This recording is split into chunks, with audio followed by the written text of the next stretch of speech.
ใดหักไผแท้นี้หักจริงก็บอกอย่าหลอกให้ซ้ำหรือดีหากแม้นบ่คิดปราณีจงตัดไมตรีอย่ามีเยื่อใยสั่งคนหลอกลวงสั่งคนหลอกลวงบ่ฮักอย่าห่วงทำห่วงใยจะป่าสองมือแล้วจะถือได้อย่างไร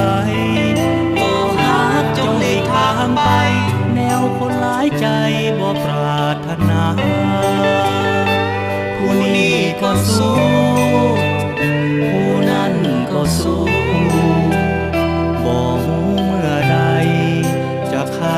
ประตูวิวาจะอยู่ล่วงโลกหรืออยู่เป็นเท่าคำฟ้าหรือคู่วิวาหาบ่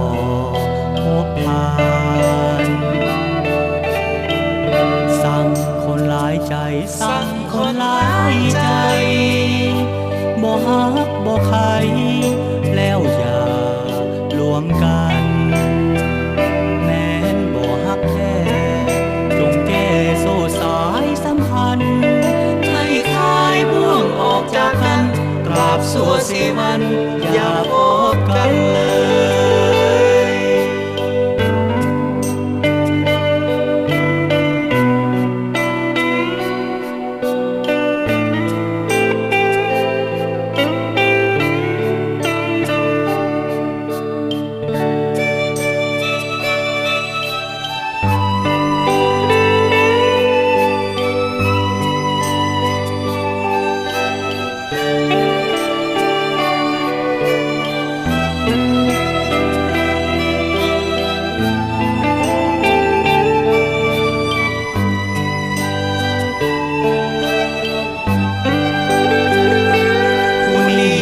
สู้ผู้นั้นก็สู้บ่ฮู้เมื่อใดจะไขประตูวิวาจะอยู่ล่วงโลกหรืออยู่เป็นเท่าคำฟ้าหรือคู่วิวาหาบ่พบผ่านสั่งคนหลายใจสั่งคนหลายใจ